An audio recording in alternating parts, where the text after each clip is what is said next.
नमस्कार, जय हिंद दोस्तों। अपन ने बहुत अच्छा टारगेट अचीव कर रहे हैं अपन। और काफ़ी अच्छा लोगों को सभी बच्चों का और जितने भी जो तैयारी करें उन सब का अच्छा रेस्पॉन्स रहा है।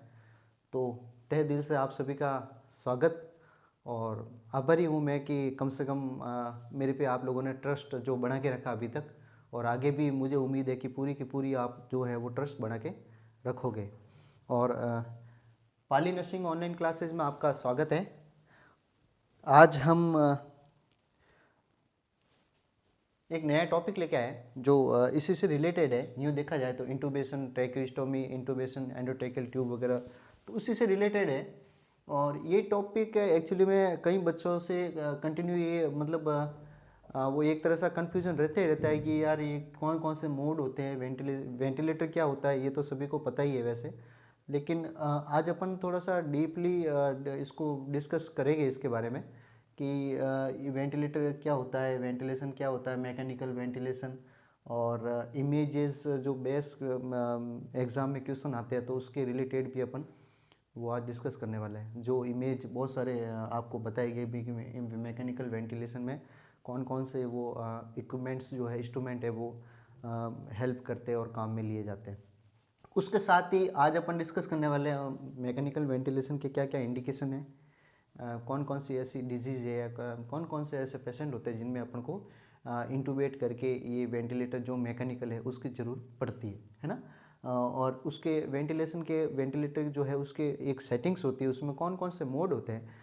कई बार क्या होता है कि डॉक्टर्स वगैरह वो कहते हैं अपन को, एनेस्थीसिया जो होते हैं स्पेशली वो एक नर्सिंग स्टाफ के प्रेजेंसी में वो कहते हैं भी कि ये SIV पे मोड पे ले लो पेशेंट को, FiO2 इसका इतना रख लो, पीप इसका इतना रख लो, और रेस्पिरेटरी रेट इतनी रख लो, टाइडल वॉल्यूम इतना रख लो, या ये मोड रख लो, इन्वेजिव मोड रख लो, नॉन इन्वेजिव मोड रख लो।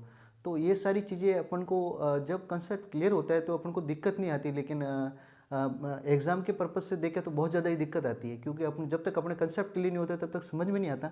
तो आज इस चीज़ के बारे में थोड़ा सा अपन डिटेल में स्टडी करते हैं। और फेजेज ऑफ वेंटिलेशन क्या होता है, मतलब वेंटिलेशन में कौन कौन सी फेज़ होती है, और वेंटिलेटर जो सेटिंग्स वगैरह होती है वो क्या होती है, किस तरीके से काम करती है। अब सबसे पहले अपन मोटा मोटा जान लेते हैं कि मैकेनिकल वेंटिलेशन एक्चुअली में है क्या चीज़, है ना। तो आपको जैसे बताया भी है, अभी तक मैंने जो क्लास ली है इंटूबेशन वाली, एंडोट्रेकियल ट्यूब की जो क्लास ली थी मैंने, जैसे एक पेशेंट है, मैं पहले से स्टार्ट करता हूँ मैं। जैसे पेशेंट है ना, ये पेशेंट है।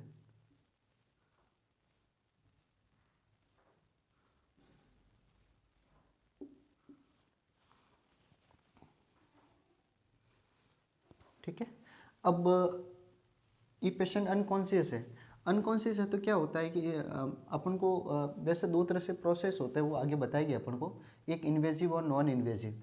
तो अपन फिलहाल इसके इन्वेजिव के बारे में थोड़ा सा बात कर लेते हैं। जैसे ये ET ट्यूब है, तो एक तो क्या होता है बाई मास्क या नेजल, ये जिसमें नोज और बाई ये मास्क वगैरह, ये ओरल कैविटी है वो पूरी एक तरह से बाई मास्क से अगर ऑक्सीजन देते हैं तो पैक रहती है। तो पैक करके अपन वेंटिलेट करते हैं उसको, जैसे CPAP या BiPAP पे ले लिया तो उसमें अपन क्या करते हैं, वेंटिलेट करते हैं एक तरह से।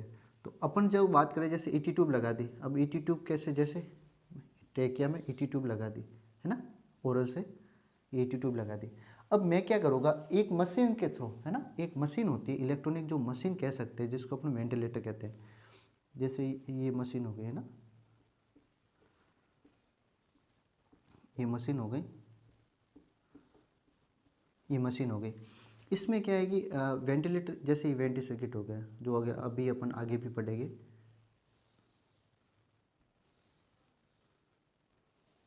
ये इन और आउट दो सर्किट हो जाते हैं जिसको अपन वेंटी सर्किट कहते हैं, और यहाँ से आगे जाके कनेक्ट कर दिया है ना। तो एंडोट्रेकियल ट्यूब ट्रेकिया में गई, और ट्रेकिया से फिर वेंटिलेटर एक मशीन के थ्रू उसके पाइपलाइन से, मशीन के थ्रू जिसको अपन वेंटी सर्किट कहते हैं, पाइपलाइन से उसको एंडोट्रेकियल ट्यूब जो पेशेंट के ट्रेकिया में गई हुई है उसका पर्पज क्या है, अपन को ऑक्सीजन देना है, ब्रीथ देना। तो ये एक आर्टिफिशियल जो ब्रीदिंग अपन देते हैं, आर्टिफिशियल ब्रीदिंग किसी पेशेंट को देना, क्यों देना, क्योंकि पेशेंट कोई क्रिटिकल इलनेस है या उसको, या और बहुत सारी जो कंडीशंस होती है ना, जैसे मेजर सर्जरी में हो गया, उस समय अपन को लोकल जो एनेस्थेटिक है वो एजेंट देना पड़ता है, जिसमें पूरा का पूरा वो सेडेट करते हैं पेशेंट को, और खुद रेस्पिरेशन बिल्कुल भी नहीं है। और जो लंग्स का काम है, एक तरह से यूँ समझो कि जो लंग्स का जो काम है वो कौन करेगी, मशीन करेगी, क्योंकि लंग्स की कोई वजह से वो प्रॉपर काम नहीं कर पा रहा है, या डायफ्राम है जो अपना काम प्रॉपर नहीं कर रहा है, जो रेस्पिरेशन ब्रीथ बिल्कुल भी नहीं है पेशेंट का, उस कंडीशन में क्या करते हैं अपन, मशीन से आर्टिफिशियल जो अपने एक तरह से ब्रीथ देते हैं बाई मशीन से, इलेक्ट्रॉनिक है ना, तो उसको क्या कहते हैं अपन, मैकेनिकल। तो मैकेनिकल से क्या मतलब हो गया, मशीन है ना, बाई मशीन से। और वेंटिलेट आप यूँ समझो कि जैसे घर या मकान या बिल्डिंग, हॉस्पिटल्स, ये कहीं भी आपने सुना होगा, जैसे क्रॉस वेंटिलेशन करना है ना, कि यार इसमें इस मकान में क्रॉस वेंटिलेशन नहीं है, या इस बिल्डिंग में क्रॉस वेंटिलेशन नहीं है।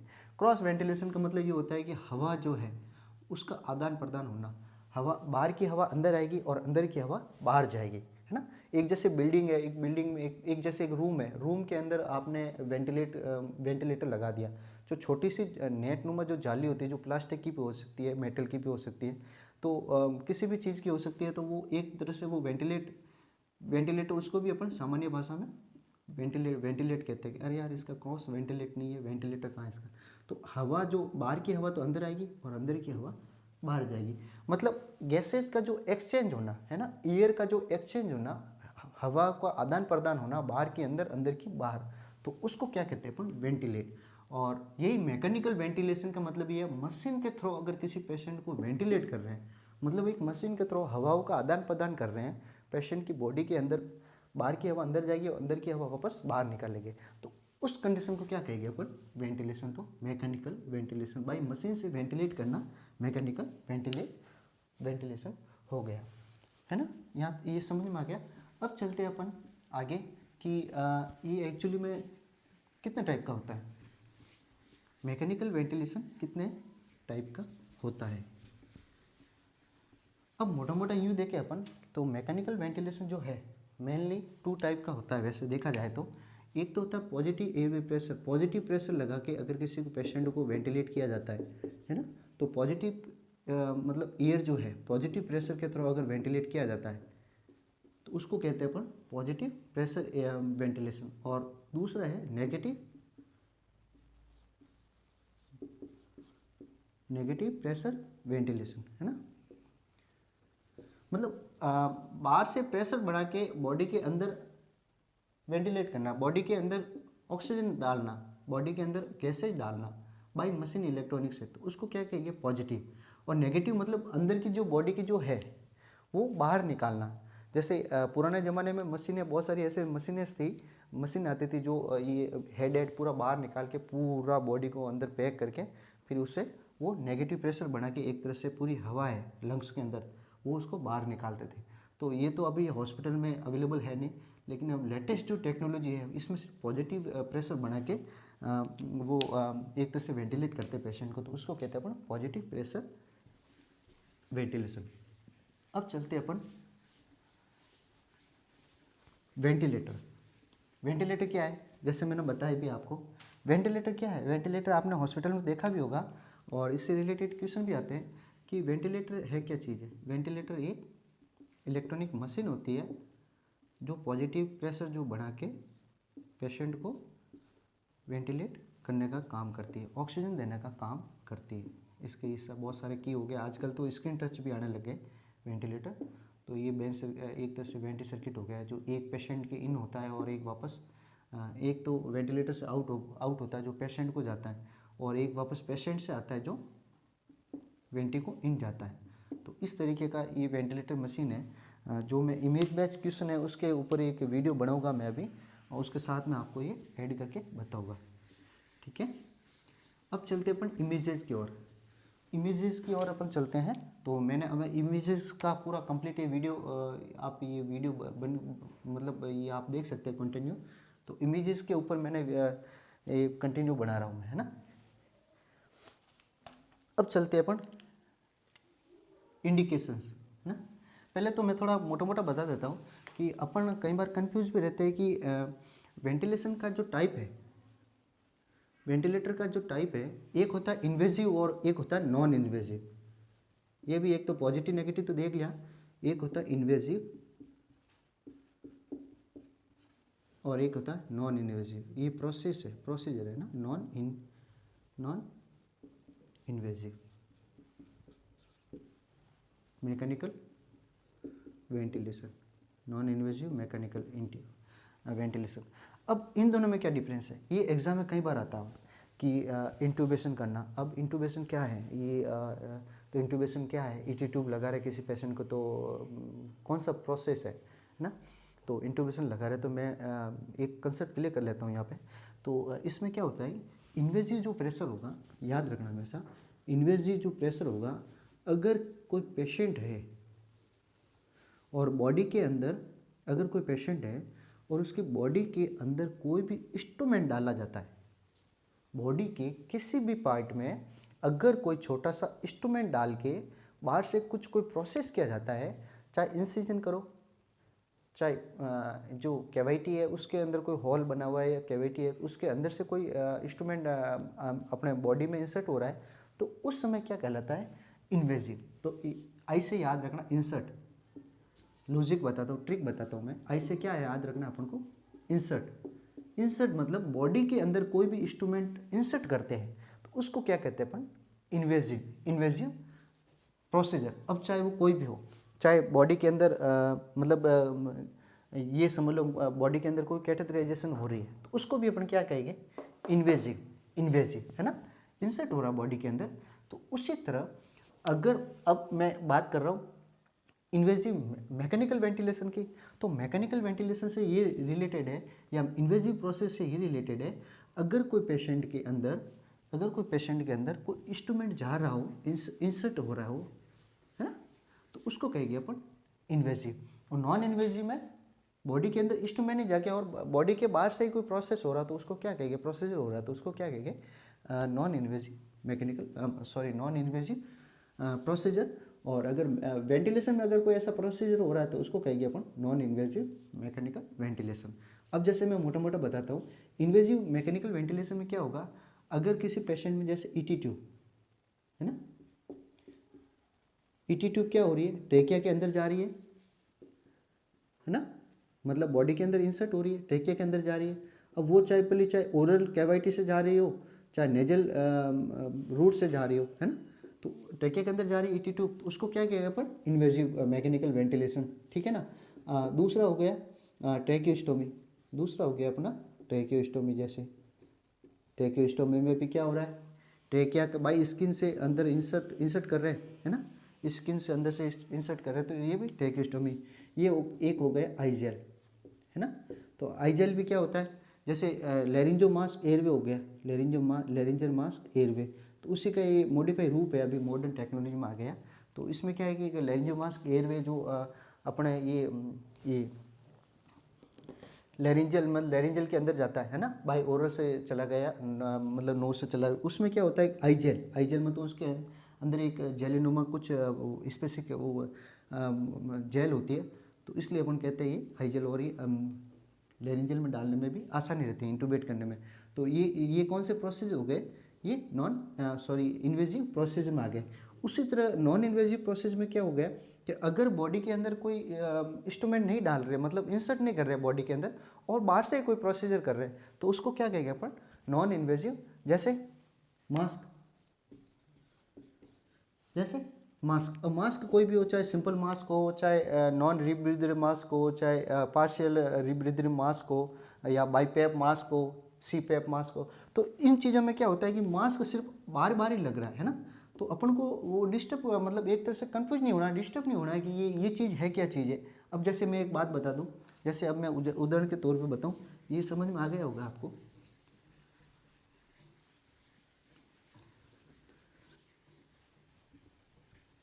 अब जैसे मैं एक बात बता दूँ, ये वेंटिलेटर लगा हुआ है, छोटा सा चीज़ समझाता हूँ आपको। जैसे ये वेंटिलेटर है, ठीक है, और ये उसकी ट्यूब है, वेंटी सर्किट है। अब एक पेशेंट है ना, ये पेशेंट है। अब क्या करना है कि पेशेंट को, डॉक्टर ने बोल दिया पेशेंट को बाईपैप लगाओ, है ना। और बाईपैप अपन क्या करेंगे, बाईपैप लगाएंगे। आजकल इसमें सारे जो मोड है वो आने लगे, सीपैप, बाईपैप, तो इन्वेजिव, नॉन इन्वेजिव, ये सारे एनआईवी है ना, एनआईवी, नॉन इन्वेजिव प्रोसीजर, ये भी इसमें आ रहा है। तो ये एनआईवी पे ले लिया, डॉक्टर ने बोल दिया एनेस्थीसिया ने, इसको एनआईवी पे ले लो, मतलब नॉन इन्वेजिव वेंटिलेशन मोड पे ले लो। तो अपन क्या करेंगे, ईटी ट्यूब इसकी लगी हुई नहीं है, ट्रैकियोस्टोमी लगी हुई नहीं है, तो अगर यहाँ पे बाई मास्क से लगा रहे हैं, अगर मास्क लगा रहे हैं, बाईपैप मास्क लगा के अगर इसको वेंटी सर्किट से जोड़ रहे हैं, तो ये बाईपैप का काम कर रहा है अगर, और मास्क लगा के जोड़ रहा है, तो ये कौन सा प्रोसीजर होगा, एनआईवी, नॉन इन्वेजिव वेंटिलेशन। लेकिन अगर इसी में क्या हो गया, ईटी ट्यूब पेशेंट को लगी हुई है या ट्रैकियोस्टोमी पेशेंट को लगी हुई है, और वेंटी सर्किट से जोड़ के अगर कह दे कि पेशेंट को बाईपैप पे ले लो, पेशेंट को कह दे कि इसको बाईपैप पे ले लो, लेकिन काम क्या कर रहा है वो, उसका इन्वेजिव प्रोसेस, पहले से इसका ईटी ट्यूब लगी है, तो वो कौन सा प्रोसेस होगा फिर, इन्वेजिव प्रोसेस, इन्वेजिव जो है वेंटिलेशन में आ जाएगा, है ना।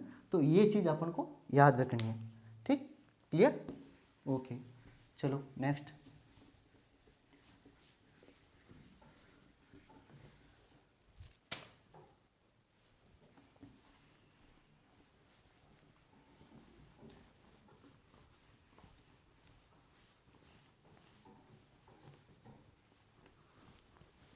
अब आगे चलते हैं अपन, इंडिकेशन, है ना। ऐसे कौन कौन से इंडिकेशन है जो अपन को ये वेंटिलेट, मैकेनिकल वेंटिलेशन करना चाहिए। तो इंडिकेशन की अगर बात करें तो मतलब ये होता है, इंडिकेशंस की अगर बात करें तो सबसे पहले ये चीज़ समझने वाली बात है कि अपन वेंटिलेटर यूज क्यों कर रहे हैं, है ना। जो मशीन है वो क्यों लगा रहे हैं पेशेंट को, मैकेनिकल वेंटिलेशन यूज क्यों कर रहे हैं। तो अपन को ये पता है कि भाई एक मशीन है वो क्या काम कर रही है, आर्टिफिशियल ब्रीदिंग का काम कर रही है ना। पेशेंट को जो इलेक्ट्रॉनिक मशीन है वो क्या काम कर रही है, आर्टिफिशियल ब्रीदिंग का काम कर रही है। मीन्स जो आर्टिफिशियल है ना, आर्टिफिशियल वो खुद सांस नहीं ले रहा है, खुद ब्रीद नहीं ले रहा है, इसलिए अपन क्या कर रहे हैं, मशीन का सपोर्ट से उसको ब्रीदिंग दे रहे हैं, उसको श्वसन दे रहे हैं ना, उसको सांस दे रहे हैं, उसका रेस्पिरेशन लाने की कोशिश कर रहे हैं, ताकि उसके क्रिटिकल अगर इलनेस है या कोई ट्रीटमेंट चलेगा या कोई सर्जरी होगी या कोई बेहोश हुआ है, तो उसके बाद वो वापस सही होते ही उसका मशीन हटा के अपन नॉर्मल विनिंग मोड में ला के नॉर्मल कंडीशन में ला देंगे, इसलिए अपन उसको मशीन का यूज कर रहे हैं। तो इंडिकेशन क्या है कि जो सांस नहीं ले रहा है उसको सांस देना, आर्टिफिशियल जो है वो श्वसन ब्रीथिंग देना। तो सीधी सी बात ये है, ऐसे पेशेंट जो रेस्पिरेटरी फेलियर हो, ऐसे पेशेंट जो रेस्पिरेटरी फेलियर हो, ARDS, जैसे ARDS हो गया, ARDS, acute respiratory distress syndrome, acute respiratory distress syndrome, है ना। एकदम से कोई ऐसी मतलब इलनेस हो गई, है ना, या ऐसी कोई प्रॉब्लम होगी लंग्स से रिलेटेड कि वो एकदम से रेस्पिरेटरी डिस्ट्रेस में चला गया पेशेंट, ओके। दूसरा है लो GCS, ग्लासको गोमा स्केल है, ग्लासको गोमा स्केल है, अगर उसका कम है कितना, मोर देन 8, कितना, सॉरी लेस देन 8, मतलब अगर 8 से कम है, मैक्सिमम कितना होता है 15, मिनिमम कितना होता है ओनली 3। अगर किसी पेशेंट का 8 से कम उसका अगर GCS आ रहा है, 8 से कम उसका GCS लेवल आ रहा है, 8 से कम, तो उसको वेंटिलेट करना ही चाहिए, क्योंकि ये इंडिकेशन है एक तरह से, मतलब 8 से कम है, मतलब सिवियर जो है वो उसकी रेस्पिरेटरी प्रॉब्लम भी उसको और होगी, और उसको ज़रूरत है किसकी, मैकेनिकल वेंटिलेशन की। उसके बाद में ऐसा पेशेंट जो शॉक में हो, है ना, शॉक, सिवियर जिसको शॉक कहते हैं, शॉक में है, मीन्स उसका मतलब ये रेस्पिरेशन ब्रीदिंग वगैरह है वो भी काम नहीं करेगा, हाइपोटेंशन वाले पेशेंट हो गए, ब्रेडिकार्डिया या टैकीकार्डिया वाला पेशेंट, तो उसमें भी अपन को ये मतलब यूज करना पड़ सकता है।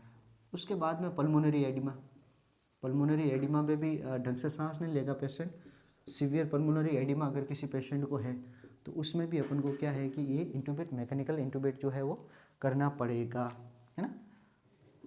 सीवियर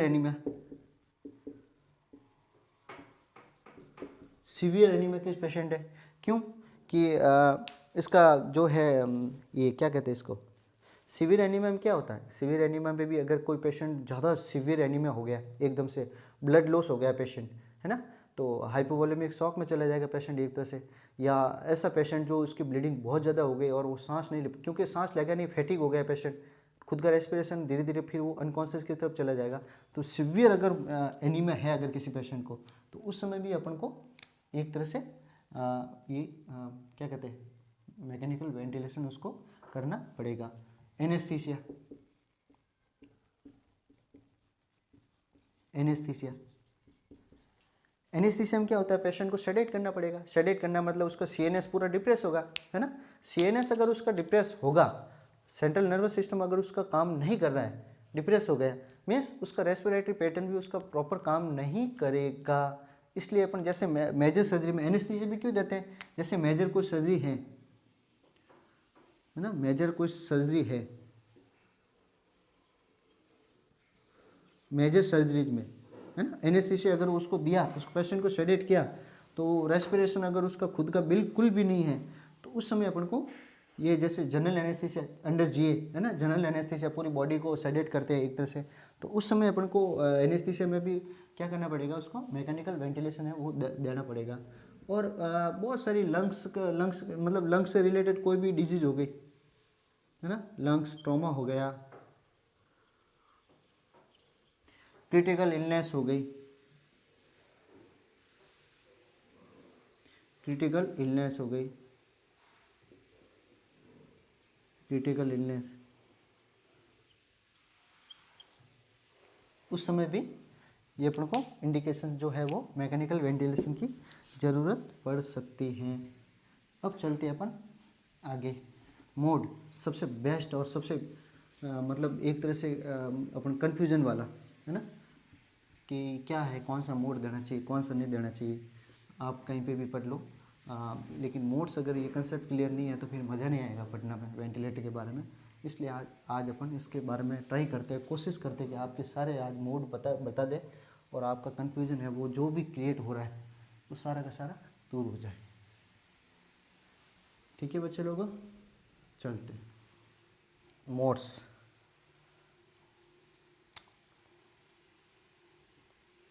ये मोड्स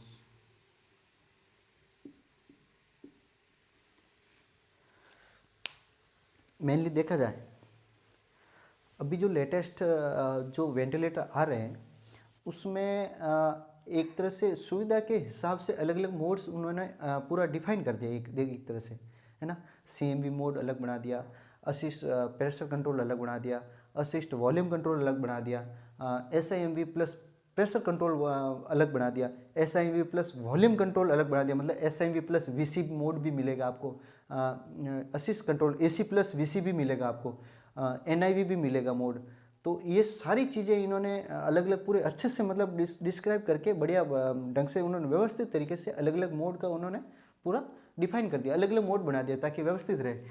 अपन एक मोटा मोटा जो मोड पड़ेगा उससे क्या है कि पूरा अपना जो है वो पूरा क्लियर हो जाएगा एक तरह से। तो अपना मोटा मोटा मोड पढ़ते हैं तो इसमें 3 तरह के जो वेंटिलेटर मैकेनिकल वेंटिलेशन में 3 तरह के मोस्ट प्रोबेबली जो है वो मोड होते हैं। तो सबसे पहले जो मोड हो गया वो कंट्रोल मोड, कंट्रोल मोड, ठीक है। दूसरा जो मोड हो गया SIMV मोड, और तीसरा जो मोड हो गया support mode.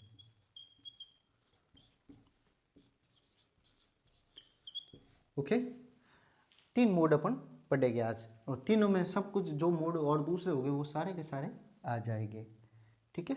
Control mode, control mode में क्या होता है मैं थोड़ा आगे बताऊंगा डिफाइन में कि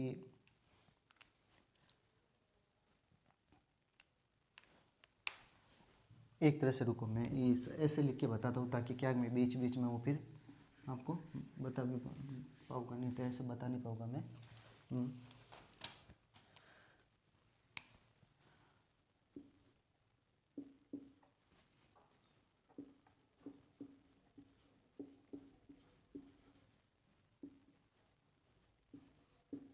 कंट्रोल मोड, ये हो गया आपका कंट्रोल मोड, ठीक है सर। दूसरा होगा SIMV।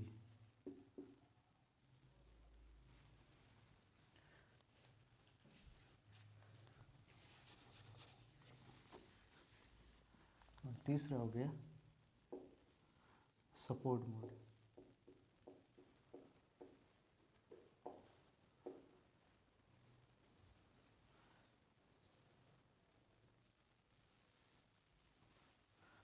अब देखें,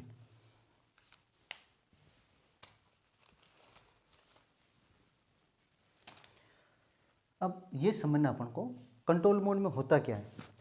कंट्रोल मोड में होता क्या है? कंट्रोल मोड में ये होता है कि इसमें है ना, कंट्रोल मोड में ऐसा होता है कि वेंटिलेटर जो है, मैकेनिकल जो वेंटिलेटर जो मशीन होती है, पूरा का पूरा कंट्रोल उसका होता है। पेशेंट का उसमें कुछ भी नहीं होता है। नंबर 1 चीज़ याद रखने वाली कि कंट्रोल मोड में क्या होता है, जो कंट्रोल करेगा जो भी पेशेंट की, चाहे रेस्पिरेशन हो, चाहे ब्रीदिंग हो, चाहे टाइडल वॉल्यूम हो, चाहे पीक हो, चाहे ये अपने मिनट वॉल्यूम हो, या ये साई हो, इसमें ये सारा जो है वो कौन करेगा? इसमें कंट्रोल मोड में वेंटिलेटर कंट्रोल करेगा। इसमें पेशेंट का कोई इंटरफेयर नहीं होगा, ठीक है। तो 100% जो एफर्ट है वो किसका लगेगा? 100% जो है वो वेंटिलेटर का लगेगा, नंबर 1, है ना।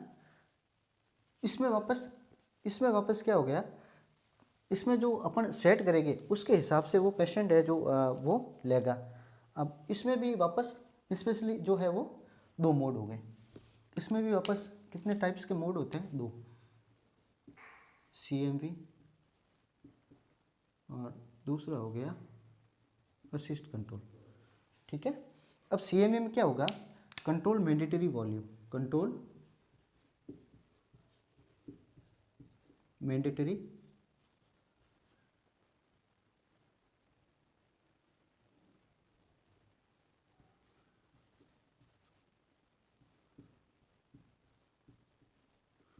Ventilation, sorry not volume, ventilation, control mandatory ventilation. और AC का मतलब हो गया असिस्ट कंट्रोल, असिस्ट कंट्रोल, ठीक है। कंट्रोल मोड में वापस 2 मोड हो गए। एक तो CMV कंट्रोल मैंडेटरी वॉल्यूम और कंट्रोल्ड मैंडेटरी वेंटिलेशन, और दूसरा होगा असिस्ट कंट्रोल मोड, है ना। तो AC मोड, अब इसमें क्या डिफरेंस है? अब ये तो आपको भाई एक तरह से क्लियर हो गया है कि जो कंट्रोल मोड है उसमें ये जो कंट्रोल करेगा वो कौन करेगा? वेंटिलेटर मशीन करेगी, ये तो कंफर्म हो गया। अब इसमें वापस 2 मोड है, एक तो है कंट्रोल्ड मैंडेटरी वेंटिलेशन और एक होता है असिस्ट कंट्रोल। अब इसमें देखने वाली बात ये है कि इसमें कंट्रोल्ड मैंडेटरी वॉल्यूम में इसमें क्या होता है कि 100% पूरा का पूरा वेंटिलेशन रहेगा। किसका कंट्रोल? किसका रहेगा? वेंटी का, है ना, वेंटी का रहेगा। अब 100% कंट्रोल किसका रहेगा? वेंटी का रहेगा। और पेशेंट का जो ब्रीदिंग इफेक्ट है, पेशेंट का जो ब्रीद इफेक्ट है, क्या होता है मैं बताऊं? ब्लॉक ब्रीदिंग इफेक्ट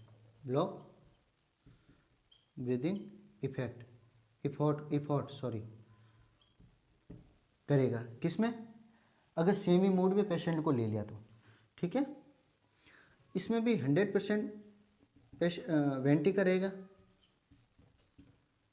लेकिन ब्लॉक नहीं करेगा, नो डजंट ब्लॉक,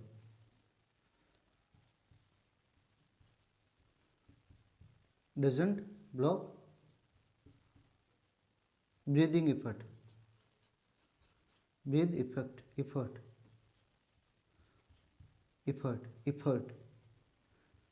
कर दो आप, ब्रीदिंग एफर्ट, EFERT ना, ये है।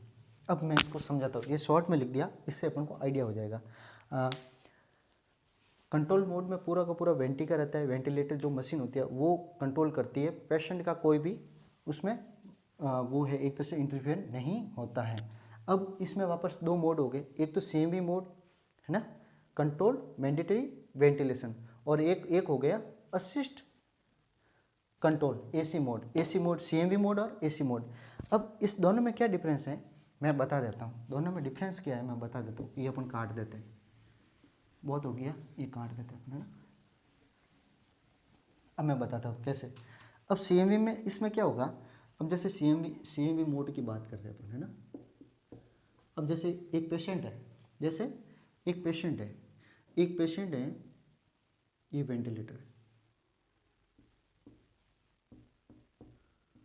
है ना, ये वेंटिलेटर है और ये बेंच सर्किट है, और ये ET ट्यूब से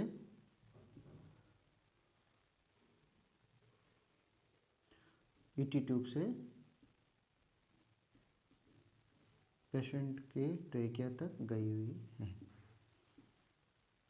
जी, इस तरीके से। ओके जी, ठीक है। ये वेंटिलेटर है और वेंटिलेटर सर्किट से ET ट्यूब लगी हुई है पेशेंट को, और बाई ओरल कैविटी से ट्रेकिया तक गई हुई है। अब CMV मोड में क्या होता है, जैसे मैंने बता दिया कि 100% एफर्ट जो है किसका रहेगा, वेंटी करेगा। इसमें 100% कंट्रोल पूरा का पूरा वेंटी करेगा, कंट्रोल मैंडेटरी वॉल्यूम में, है ना।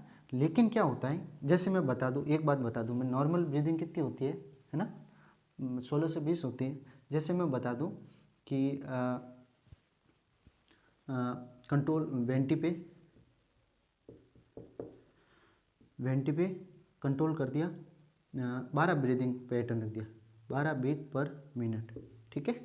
अब क्या होगा इसमें, अब क्या होगा कि वेंटी पे 12 कर दिया कि 12 बीट पर मिनट पेशेंट को लेनी चाहिए, है ना। पेशेंट को 12 बीट पर मिनट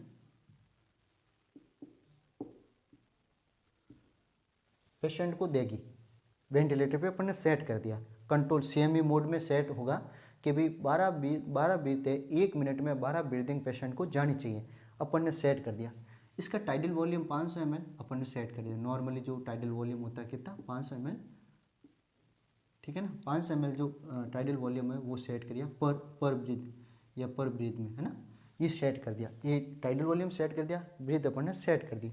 अब CMV मोड पे है पेशेंट, तो इसमें क्या होगा कि पेशेंट जैसे अनकॉन्शियस पेशेंट में तो तकलीफ नहीं आ रही है अपन को, अनकॉन्शियस पेशेंट तो आराम से सो रहा है, वेंटी जितना दे रहा है, जैसे 12 देगा, 12 सेटिंग किया हुआ है वेंटिलेटर में, तो CMV मोड में 12 ही पेशेंट को ब्रीथ होगी। टाइडल वॉल्यूम कितना जाएगा, 500 ml।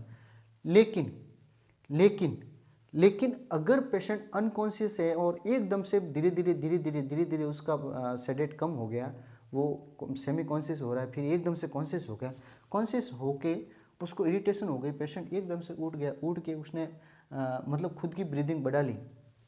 खुद की ब्रीदिंग भी तो जब कॉन्शियस होगा पेशेंट तो खुद की ब्रीथ भी तो होगी। लेकिन ये CMV मोड क्या करेगा कि जो ब्लॉक है, क्योंकि ये एक तरह से पूरी क्लोज कैविटी हो गई, कैसे कि ये तो पूरा क्लोज कैविटी हो गई एक तरह से।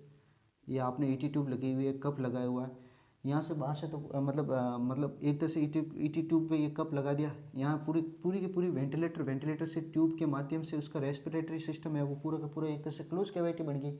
अब कहीं से भी मतलब वो एक तरह से लीकेज नहीं है, तो पेशेंट को इसमें रखने से बहुत ज़्यादा नुकसान रहता है। और ये एक तरह से रेयर जो कहते हैं अपन, रेयर मोड, रेयर मतलब यूज करने वाला जो मोड है वो कौन सा है, शॉर्ट टर्म के लिए अपन यूज कर सकते हैं। तो कंट्रोल मैंडेटरी वॉल्यूम में पूरा का पूरा वेंटिलेटर का कंट्रोल रहता है, और उसमें ब्लॉक जो ब्रीदिंग एफर्ट है वो पूरा का पूरा ब्लॉक होता है। पेशेंट चाहे कितना भी जोर लगाए, खुद ब्रीदिंग करने की कोशिश भी करे, वो जैसे ही ब्रीथ देगा पेशेंट की खुद की ब्रीदिंग जैसे ही वापस करेगा, लेकिन वो जितना अपन को वेंटिलेटर पे सेटिंग किया होगा वो का वो पेशेंट को जाएगी, उससे एक ब्रीथ ना तो ज़्यादा जाएगी, पेशेंट 2 ब्रीथ ज़्यादा भी लेना चाहेगा तो वो नहीं ले पाएगा, वो 12 ब्रीथ है तो 12 ही उसको जाएगी, नंबर 1। और लेकिन उसमें क्या होगा, ये शॉर्ट टर्म के लिए देते हैं, और ये सबसे डेंजरस एक तरह से मोड है ये, तो इस पे अपन को रखते हैं शॉर्ट टर्म के लिए, कुछ टाइम के लिए अपन रखते हैं, डेंजरस नहीं कह सकते हैं, लेकिन ज़्यादा देर तक रखना ठीक नहीं है। क्यों, क्योंकि इसमें सबसे बड़ी बात तो ये है कि इसमें इंजरी होने के चांसेस बढ़ जाते हैं। क्यों, लंग्स है, जैसे ये लंग्स है ना, ये लंग्स है पेशेंट के। अब लंग्स में क्या होगा, पेशेंट जैसे जैसे वेंटी ने एक ब्रीथ दिया 500 ml टाइडल वॉल्यूम के साथ में, प्रेशर के साथ में, लंग्स में गई। लेकिन अगर पेशेंट थोड़ा बहुत भी कॉन्शियस है, तो खुद की ब्रीथ, वो जोर से ब्रीथ लेने की कोशिश कर रहा है, तो लंग्स, ये तो वेंटी तो ऊपर से प्रेशर देगा और लंग्स से खुद का वो डायफ्राम वगैरह खुद का वो रेस्पिरेशन बढ़ाने की कोशिश करेगा, है ना। तो इससे क्या है कि लंग्स की जो इंजरी है, डायफ्राम की जो इंजरी है, वो होने के चांसेस इसमें रहते हैं। नंबर 1 ये याद रखना, है ना। इसलिए इसको शॉर्ट टर्म वेंटिलेशन भी अपन देते हैं और कहते हैं। अब ये तो पता चल गया कि इसमें ब्लॉक, जो पेशेंट का जो ब्रीथ इफेक्ट है वो ब्लॉक हो जाता है। अब अपन चलते हैं असिस्ट कंट्रोल में।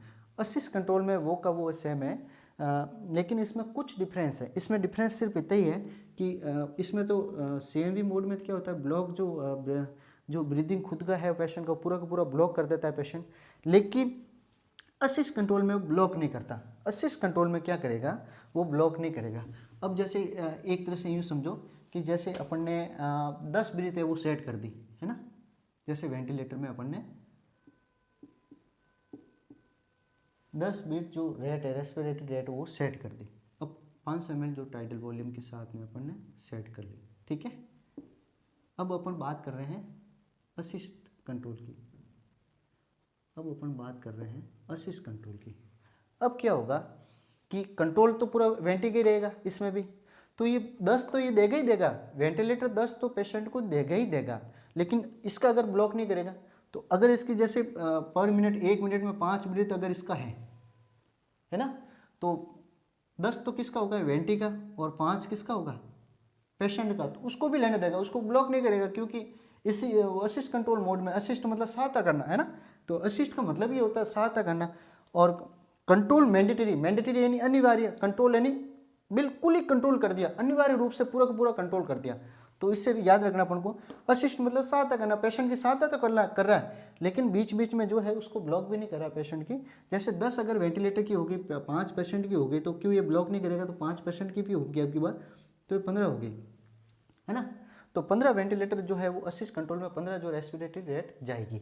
अब इसमें सोचने वाली बात ये है, अगर जैसे मैं यहाँ जैसे अनकॉन्शियस कर दिया पेशेंट को, सेडेट एनेस्थीसिया दे दिया, और मैंने मतलब एनेस्थीसिया ने AC मोड पे डाल दिया पेशेंट को, अगर यहाँ पे जैसे 12 रेट कर दी, है ना, यहाँ पे जैसे 12 ब्रीथ जो है पर मिनट कर दी, और अगर पेशेंट की जैसे सात तो इतनी आएगी नहीं, लेकिन तो भी आ जाती है कई बार, तो ये मानो कि आप 5, इसमें 5 ही करो, अब वापस 5 ही करो, अब 5 है जो है वो पेशेंट की आ गई, तो 5 पेशेंट की और 12 वेंटी की, मतलब 17 हो गई, है ना। अगर जैसे मैंने 12 सेट कर दी और 5 की जगह 7 आ गए, तो 19 हो गई। तो इस तरीके से इसमें पेशेंट को हाइपर वेंटिलेट होने के चांसेस बढ़ जाते हैं, हाइपर वेंटिलेट होने के चांसेस बढ़ जाते हैं। और हाइपर वेंटिलेट होने का मतलब ये है, हाइपर वेंटिलेट होने का मतलब ये है, तो रेस्पिरेटरी एल्कोलिसिस में चला जाता है पेशेंट, याद रखना। तो असिस्ट कंट्रोल में अगर किसी पेशेंट को असिस्ट कंट्रोल में डालें, तो उसके कॉम्प्लिकेशन क्या है, उसके नुकसान क्या क्या हो सकते हैं। तो सबसे बड़ा नुकसान अपना यही है कि पेशेंट हाइपर वेंटिलेट अगर होता है पेशेंट, हाइपर वेंटिलेट, मैंने ABG में पढ़ाई भी होगा आपको, आप वहाँ पे देखना, अगर कोई पेशेंट हाइपर वेंटिलेट हो रहा है, मतलब ऑक्सीजन की बार ऑक्सीजन बढ़ रहा है ना, और CO2 बॉडी में बहुत ज़्यादा कम हो रही है ना, CO2 बॉडी में बहुत ज़्यादा कम हो रही है, तो एक तरह से यूँ कहो कि हाइपर वेंटिलेट मतलब ऑक्सीजन तो बढ़ जाएगा और हाइपोकैपनिया होगा, हाइपोकार्बोमिया होगा।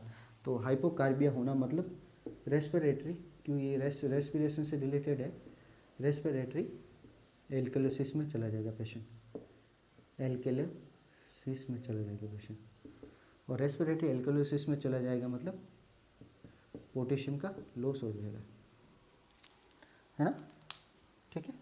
यहाँ तक ये याद रखना, ये भी एग्जाम में पूछा हुआ क्वेश्चन है कि हाइपर वेंटिलेट अगर पेशेंट होगा तो उसमें इलेक्ट्रोलाइट में क्या कमी होगी या क्या बढ़ेगा क्या घटेगा, तो ये चीज़ अपन को नॉलेज में होनी चाहिए।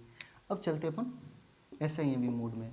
SIMV मोड क्या कहता है, SIMV मोड ये कहता है, सबसे पहले इसकी फुल फॉर्म आई हुई है, क्वेश्चन नंबर 1, इसमें भी ये फुल फॉर्म आई हुई है। फुल फॉर्म है सिंक्रोनाइज्ड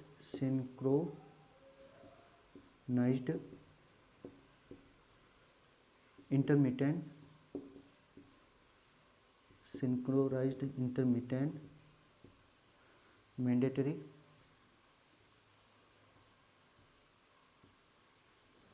मैंडेटरी वेंटिलेशन।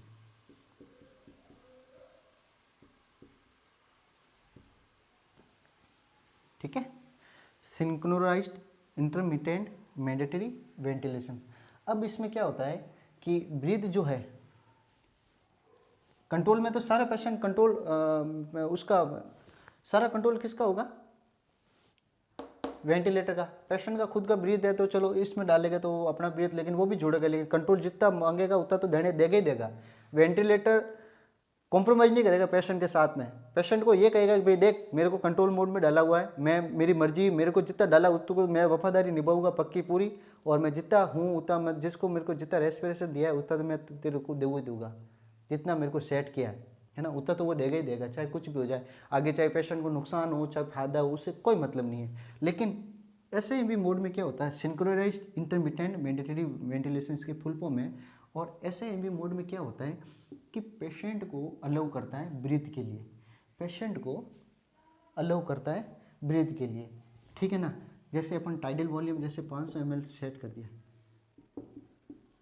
और ब्रीदिंग पैटर्न अपन जैसे रेस्पिरेटरी अपन ब्रीथ रख दिया अपन ने 16, या मानो 16 रख दिया, चलो ठीक है कोई नहीं, ये अपन ने ब्रीदिंग पैटर्न पेशेंट को रख लिया। अब ये क्या करेगा कि अगर मैंने जैसे वेंटी पे 16, अगर मैं ये वेंटी सेटिंग है ना, ये वेंटी सेटिंग है, अगर वेंटी सेटअप कर दिया मैंने ब्रीथ पे 16 पे, अगर पेशेंट सांस ले रहा है 1 मिनट में, अगर 7 बार ब्रीदिंग पेशेंट ले रहा है तो वो क्या करेगा कि सांस ये ले रहा है तो ये क्या करेगा कि अपनी तरफ से सिर्फ नॉइज देगा। वेंटी क्या करेगा, इसके साथ में बढ़िया मस्त एडजस्टमेंट करेगा कि कोई बात नहीं भाई, जो तेरे से पेशेंट को बोलेगा जो तेरे से है वो ले ले, नहीं तो मैं दे दूंगा, ऐसा समझाने के लिए बोल रहा हूँ मैं।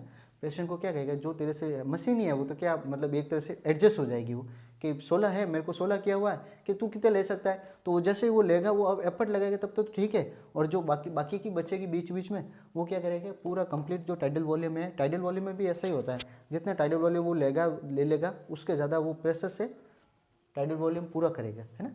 तो 16 इसमें सिंक्रोनाइज में ये होता है एसएमवी में, कि जितना देगा उतना ले लेगा, बाकी वो एडजस्ट कर लेता है ना, खुद की पेशेंट की अलाउ करता है पेशेंट को ब्रीथ लेने के लिए।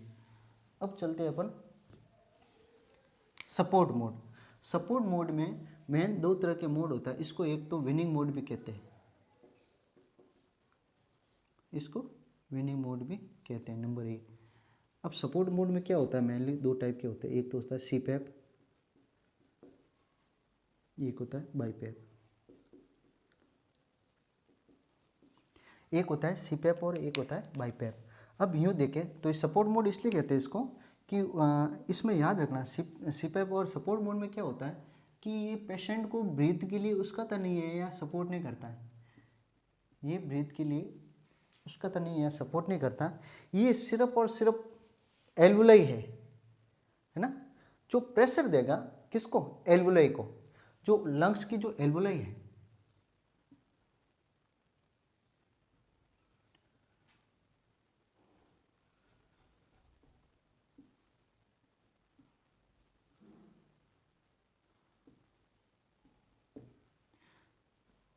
लंग्स की ये ब्रीदिंग वगैरह कुछ नहीं देता, ये सिर्फ और सिर्फ क्या करेगा, सपोर्ट मोड में इसलिए देते हैं कि एक पेशेंट है उसकी लंग्स की जो एल्वुलाई है किसी वजह से, किसी डिजीज़ की वजह से बिल्कुल ही कोलैप्स टाइप हो गई है या सपोर्ट नहीं कर पा रही है ना, तो उस समय ये क्या करेगा, एक तरह से पॉजिटिव प्रेशर देगा। क्या करेगा, सीपैप और बाईपैप में क्या होता है कि एक तरह से पॉजिटिव प्रेशर देगा, एक तरह से पॉजिटिव जो प्रेशर है वो लंग्स की तरफ देगा, और लास्ट जो alveoli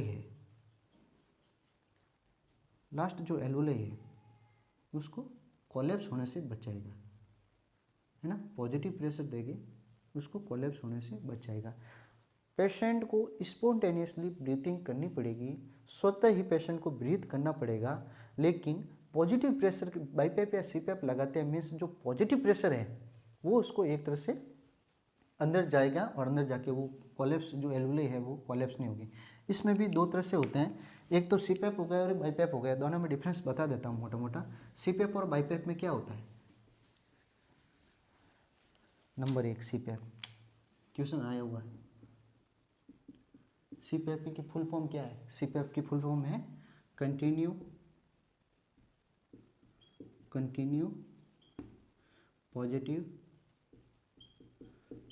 positive airway pressure,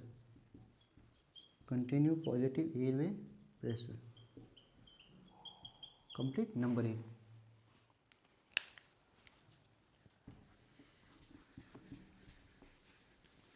continue positive airway pressure.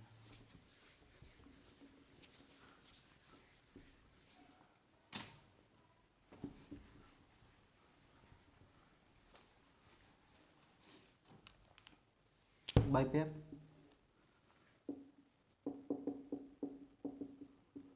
By level positive airway pressure, है ना। कंटिन्यू पॉजिटिव एयरवे प्रेशर और बाईपैप का मतलब ये होता है bi level positive airway pressure. अब दोनों में मोटा मोटा डिफरेंस बता देता हूँ मैं कि बाई से मतलब भी पता चल रहा है। बाई लेवल मतलब दो, बाई मतलब दो होते हैं, है ना। दो का मतलब ये होता है कि इंस्पायरेटरी और एक्सपायरेटरी, जिसको अपन IE रेशो भी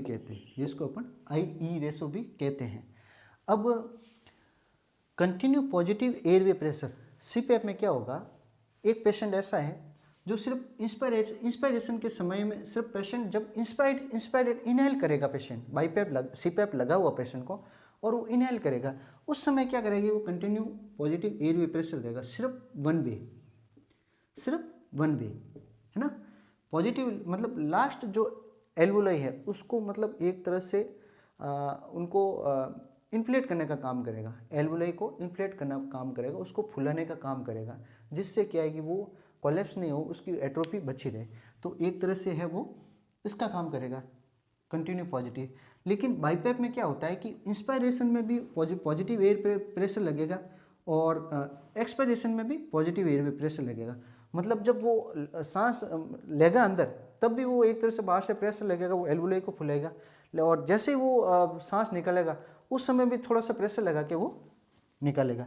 और ये जैसे कई बार 12-6 का हो गया, 14-7 का हो गया, इस तरीके का होता है। ये 8-4 का ये डॉक्टर सेट करते हैं वो एक्सरे देख के और उसके पेशेंट के डिजीज़ के कंडीशन के अकॉर्डिंग, तो ये इस तरीके का सेट होता है, ये रेशो होता है। तो बाई लेवल और CPAP में अब दोनों में डिफरेंस क्या है, जैसे एक पेशेंट है, जैसे इसमें OSA की बात करते हैं, OSA है ना, ऑब्स्ट्रक्टिव स्लीप एपनिया।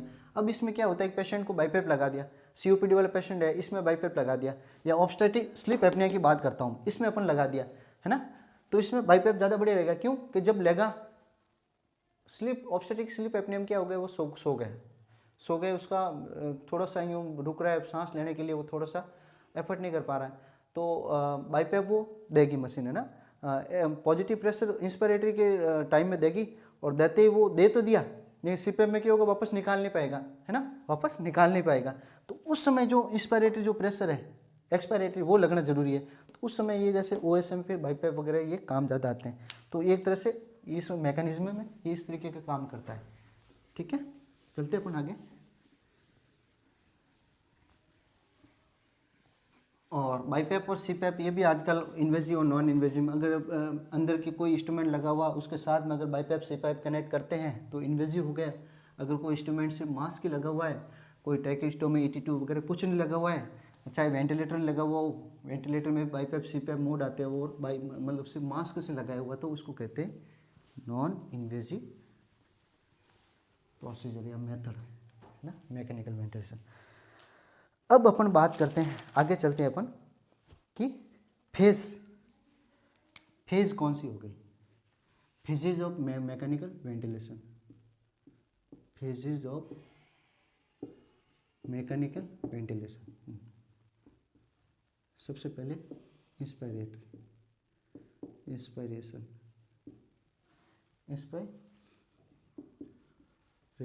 उसके बाद में इंस्पायरेशन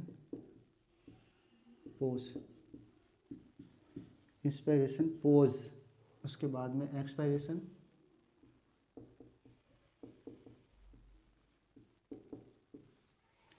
और fourth one last expiration pose.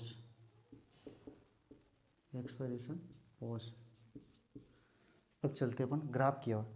आपने वेंटिलेटर में स्क्रीन पे, अगर हॉस्पिटल में वेंटिलेटर अगर आपने देखा हो तो एक स्क्रीन पे ग्राफ बनता है इंस्पायरेशन और ड्यूरिंग इंस्पायरेशन एंड एक्सपायरेशन के टाइम में एक ग्राफ बनता है स्क्रीन पे।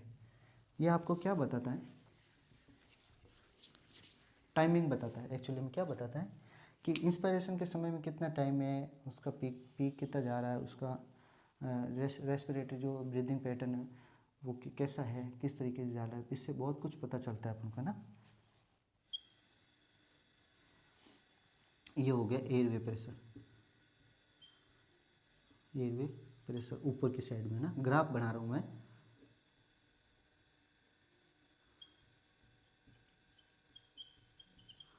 और ये हो गया टाइम,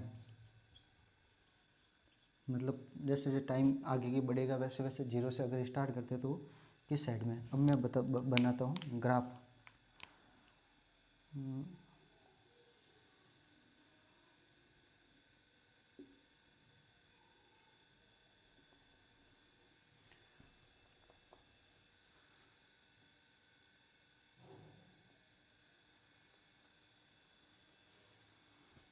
ये हो गया ग्राफ, ठीक है। अब अगर इसको ग्राफ को ढंग से देखें तो इसको अपन क्या कहेंगे, इसको कहेंगे PIP। दिख रहा है थोड़ा, PIP, पीप। पीप मतलब होता है peak inspiration, inspiratory, peak inspiratory pressure. मैं समझाता हूँ, समझाऊंगा मैं। ये जो लाइन बन रही है इसको क्या कहेंगे अपन, प्लेटो प्रेशर। प्लेटो प्रेशर है ना।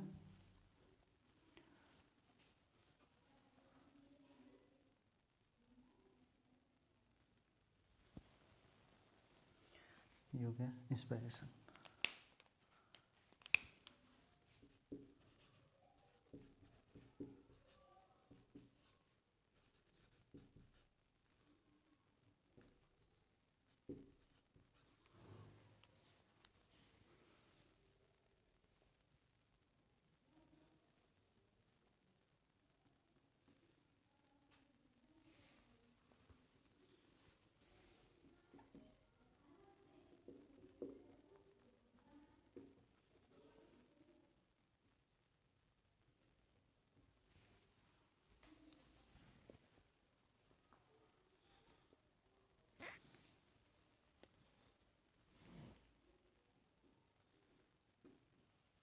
एक्सपायरेशन 3 नंबर, 2 नंबर, और last one for expiration pace pause, expiration pause, ठीक है। ये हो गया अपना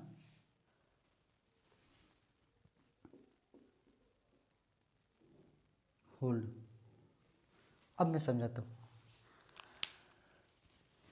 ये ग्राफ कंटिन्यू बार बार स्क्रीन में बनेगा और ये एक साइकिल है ना, एक साइकिल का ग्राफ बनाया मैंने। मैकेनिकल वेंटिलेशन में स्पेशली अपने एवरेज से देखे 4 तरह की फेज होती है। सबसे पहले इंस्पायरेशन, उसके बाद में इंस्पायरेशन पोज, उसके बाद में एक्सपिरेशन, और लास्ट वन एक्सपिरेशन पोज। ये 4 तरह की अपन अगर इसमें ये होती है ना, 4 तरह की फेज होती हैं। सबसे पहले अपन देखें जैसे एयरवे प्रेशर, जैसे जैसे ऊपर जाएगी प्रेशर बढ़ेगा, है ना। प्रेशर टाइडल वॉल्यूम जो है वो प्रेशर जैसे जैसे ऊपर जाएगी वो पीप का प्रेशर बढ़ेगा और टाइडल वॉल्यूम का प्रेशर बढ़ेगा। उसी तरह इस साइड में अगर आते हैं अपन तो ये टाइमिंग है, टाइमिंग ऐसे लिखी हुई टाइमिंग बताया हुआ है। तो इसमें क्या होता है कि 0 से ये एक्सपिरेशन इनहेल के टाइम में, ये किस किस समय है, इनहेल के टाइम में। इंस्पायरेशन इनहेल के टाइम में होता है। तो इंस्पायरेशन इनहेल के टाइम में मतलब जैसे सांस वेंटिलेटर ने सांस दी पेशेंट को सांस देगा तो ये प्रेशर एकदम से है जो टाइमिंग के साथ में ऊपर की ओर बढ़ जाएगा, ऐसे बढ़ जाएगा यहाँ तक। अभी लास्ट जो एंड प्रेशर है, पीक, पीक मतलब शिखर, हिंदी में अपन कहते हैं ना शिखर, सबसे ऊंचा जो है उसको क्या कहते हैं अपन, पीक। तो इसको क्या कहेंगे अपन, पीक, पीप। पीक मतलब सबसे ऊपर, शिखर। पीक इंस्पिरेटरी प्रेशर मतलब सबसे ऊपर जो इंस्पिरेटरी प्रेशर होता है वो कितना होता है, तो एक तरह से वो ग्राफ में अपन को पता चलता है। ये एयर प्रेशर यहाँ पे आएगा कि वो पेशेंट प्रेशर मतलब वेंटिलेटर कितना दे रहा है, पेशेंट कितना ले रहा है, तो वहाँ से टाइमिंग लिखा हुआ आएगा एक तरह से एयर प्रेशर में। तो ये हो गया पीक। अब अपन चलते हैं, पेशेंट जैसे ही ब्रीदिंग दिया, इंस्पायरेशन हुआ, थोड़ी देर के लिए, कुछ सेकंड के लिए होल्ड रखता है पेशेंट, है ना। आप वेंटिलेटर के पास जाओगे, कोई वेंटी पे पेशेंट है तो आप उसको आवाज़ आराम से सुन सकते हो। जब पेशेंट देगा, होल्ड करेगा वेंटिलेटर, जैसे ही पेशेंट को दिया ब्रीदिंग, वो भी आवाज़ आएगी, शू आवाज़ आएगी, फिर थोड़ी देर कुछ सेकंड के लिए होल्ड होगा, फिर एकदम से वापस इंस्पिरेशन होगा। तो ये ऐसी एक तरह से बनती है। तो ये कंटिन्यू ग्राफ ऊपर आप देखते हो ना, तो उसमें समझ में आता है अपन को कि पीक एस्पिरेशन सबसे ऊपर गया, फिर कुछ टाइम के लिए होल्ड रखा। होल्ड जब रहता है ना, थोड़ा सा नीचे जाके होल्ड जब रहता है तो एक कांस्टेंट लाइन बनती है। कांस्टेंट लाइन मतलब कुछ देर के लिए रुका हुआ, तो उसको क्या कहते हैं अपन, इंस्पिरेशन पोज। इंस्पिरेशन मतलब कांस्टेंट लाइन, तो कांस्टेंट लाइन को अपन क्या कहते हैं वहाँ पे, प्लेटू प्रेशर। क्या कहते हैं अपन, प्लेटू प्रेशर। प्लेटू प्रेशर मतलब, प्लेटू मतलब एक तरह से पठार हो गया। हिंदी में क्या कहते हैं अपन, पठार। मतलब ऐसा पर्वत जो बिल्कुल ये थोड़ा कांस्टेंट लाइन, मतलब एकदम से सीधा टाइप, समतल टाइप हो, आसपास में और भी पठार हो, तो उसको क्या कहते हैं अपन, प्लेटू।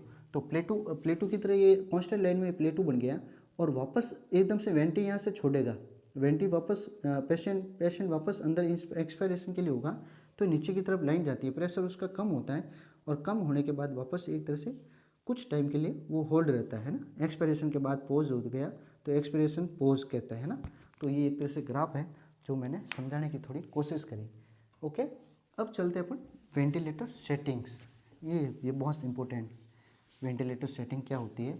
और अपन अगर एक पेशेंट को स्टैंड बाई मोड पे वेंटिलेटर है, और पेशेंट को इंटूबेट करने के बाद बोले अपन को कि यार इस पर फटाफट के इसका FiO2 कितना है सेट कर लो, इसका पीप कितना है सेट कर लो, इसका टाइडल वॉल्यूम कितना है, इसका FiO2 कितना है, कौन से मोड पे है ये तो बता दिया है ना। साई पे सेट कर दो, मिनट वॉल्यूम पे सेट कर दो, ये सारी चीज़ें अब क्लियर करने वाले हैं। मेनली वेंटिलेटर सेटिंग में क्या क्या देखते हैं अपन,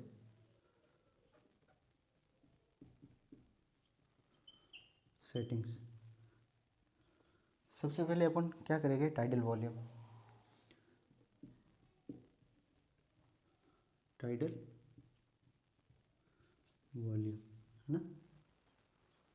उसके बाद में रेस्पिरेटरी रेट। रेस्पिरेटरी रेट के बाद में FiO2।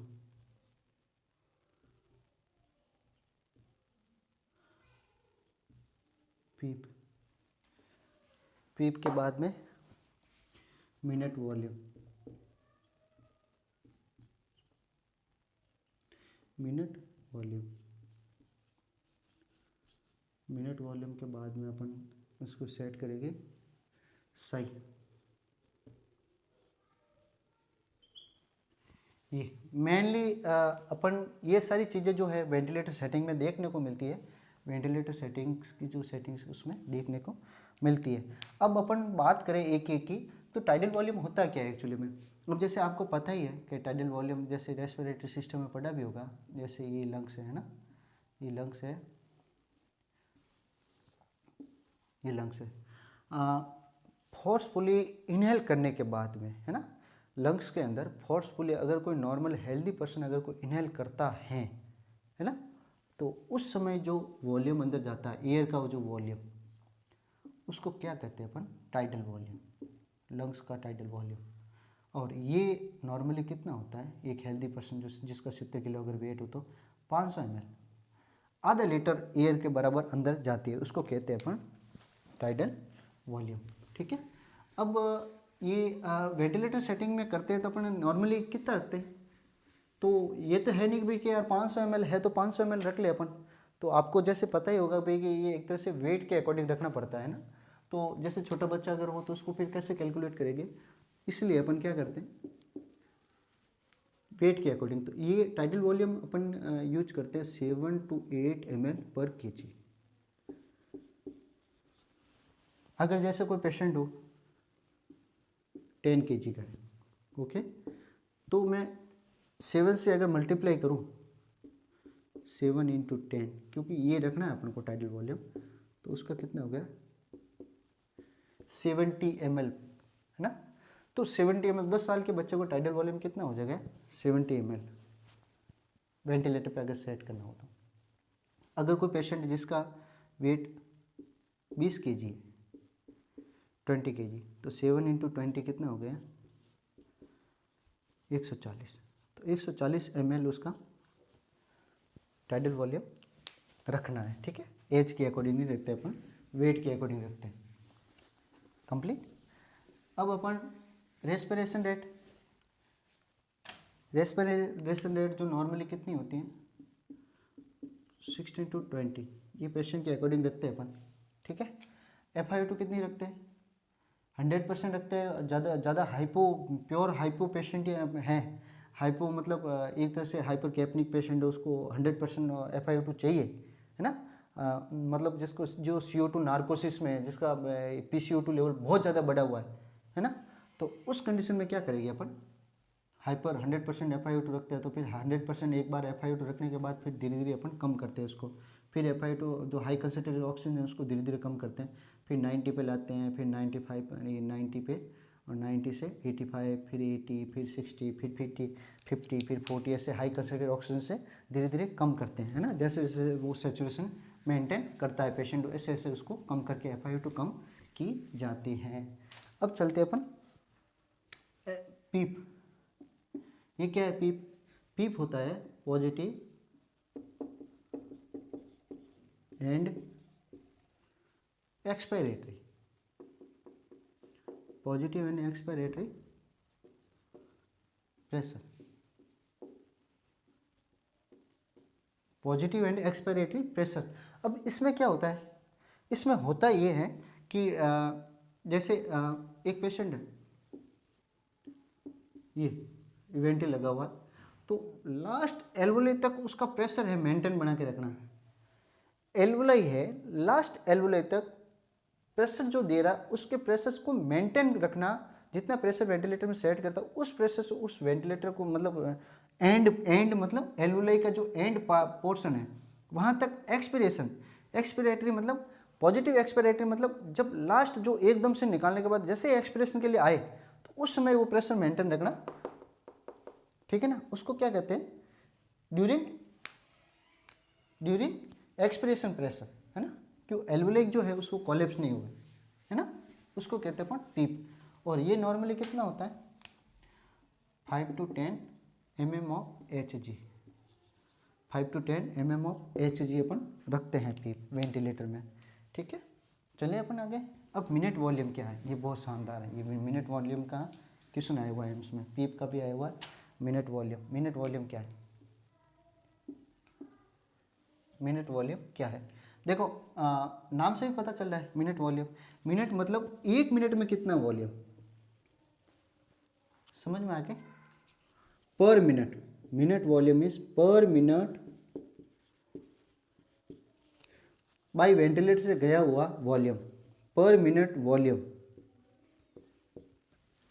वॉल्यूम से tidal volume, per minute tidal volume गया हुआ। जैसे मैं कहूँ कि जैसे एक हेल्दी पर्सन है 500 ml जैसे उसका टाइडल वॉल्यूम है, 500 ml उसको टाइडल वॉल्यूम देना है। ठीक है, कितना ब्रीथ में देना है? लो साहब 10 ब्रीथ पर मिनट में देना है, 10 ब्रीथ पर मिनट में 500 ml टाइडल वॉल्यूम के साथ में 10 ब्रीथ पर मिनट में देना है उसको। तो उसका मिनट पर मिनट वॉल्यूम कितना हो जाएगा? पर मिनट वॉल्यूम मीन्स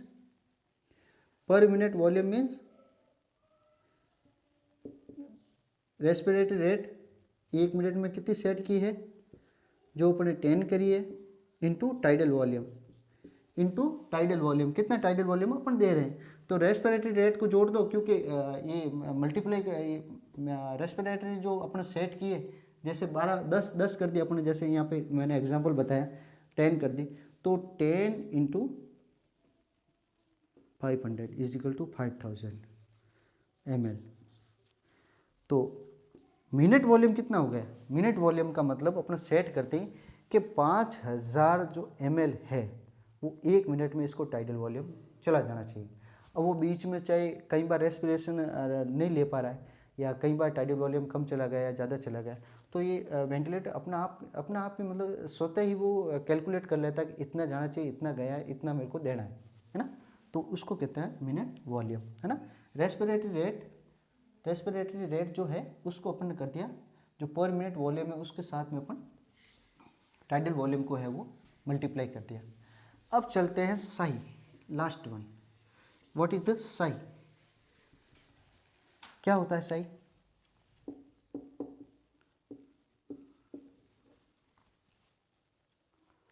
क्या होता है साई? एक मतलब एक वर्ड है मेडिकल, जो वेंटिलेटर ये सेटिंग्स में ये भी अपन को सेट करना पड़ता है।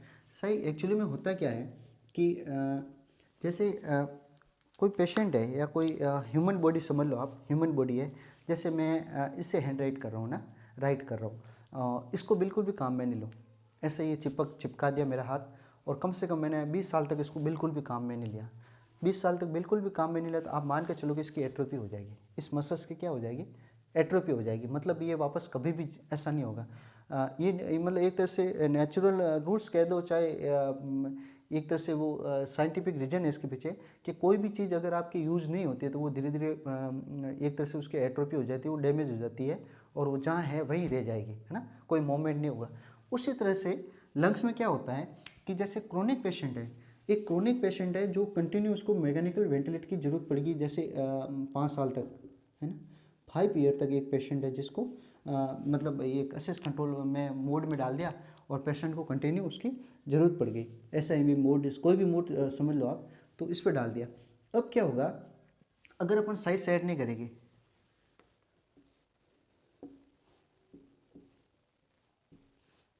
जैसे ये लंग्स है ना, अब मैंने इसको टाइडल वॉल्यूम डाल दिया 500 ml, 5 साल तक के 500 ml इसको टाइडल वॉल्यूम के साथ में लंग्स को टाइडल वॉल्यूम देना है। अब ये क्या करेगी, मशीन के 500 ml ही देगी,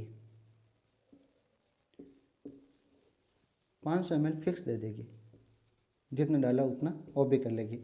अब एक बात बताओ, फॉर फ्यूचर में अगर 5 साल तक 500 ml दिया तो वो वापस वो लंग्स कभी भी फूलेगा क्या? इससे ज़्यादा कभी नहीं फूलेगा, क्यों? उसकी एक तरह से एट्रोफी हो जाएगी, वो जितना है उतना ही रह जाएगा, चाहे वो कम हो चाहे ज़्यादा हो, जितना उसको टाइडल वॉल्यूम देंगे उसके अकॉर्डिंग वो धीरे धीरे उसकी इलास्टिसिटी जो है, आप यूँ समझो उसकी एट्रोफी होना मतलब लंग्स की जो मसल्स की इलास्टिसिटी है वो धीरे धीरे लंग्स की जो है वो कम हो जाएगी, और जितना है वो उतना ही रह जाएगा, जितना यूज हो रहा है वो उतना ही रह जाएगा, उससे ज़्यादा नहीं बढ़ेगा या कम नहीं होगा। तो अपन मान के चलो इसमें क्या होता है कि सही में क्या होता है कि एक तरह से ऐसा मोड होता है जो हर 10 से 1 घंटे में पर आवर 6 से 10 बार, कितनी बार 6 से 10 टाइम्स 1 घंटे में 6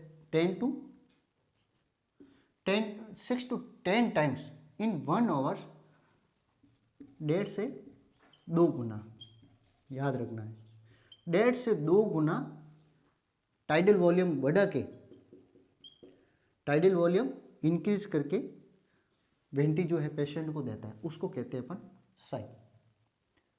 कैसे? उदाहरण बताता हूँ मैं। जैसे वही पेशेंट, जैसे 500 ml टाइडल वॉल्यूम सेट किया मैंने वेंटी पे, अब टाइडल वॉल्यूम 500 ml सेट किया तो 1.5 गुना कितना होगा इनका, 500 का 1.5 गुना कितना हो गया साहब, 500 इंटू 1.5 गुना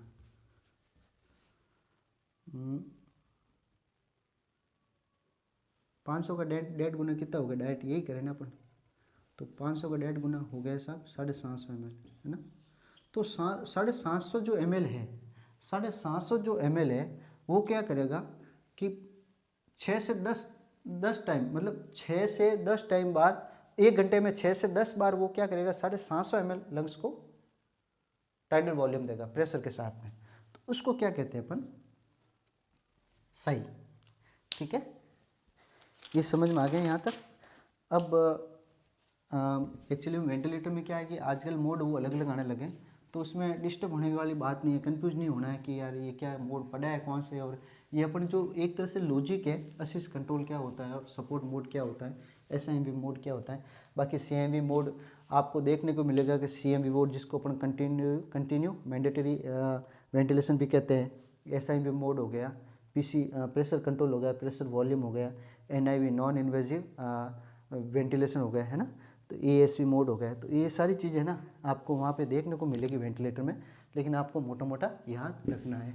ये थैंक यू सो मच, आपने मेरी क्लास अभी तक देखी आपने, और धैर्य बनाए रखा आपने, और अच्छे बच्चों की तरह आपने मेरी क्लास को अटेंड किया आपको।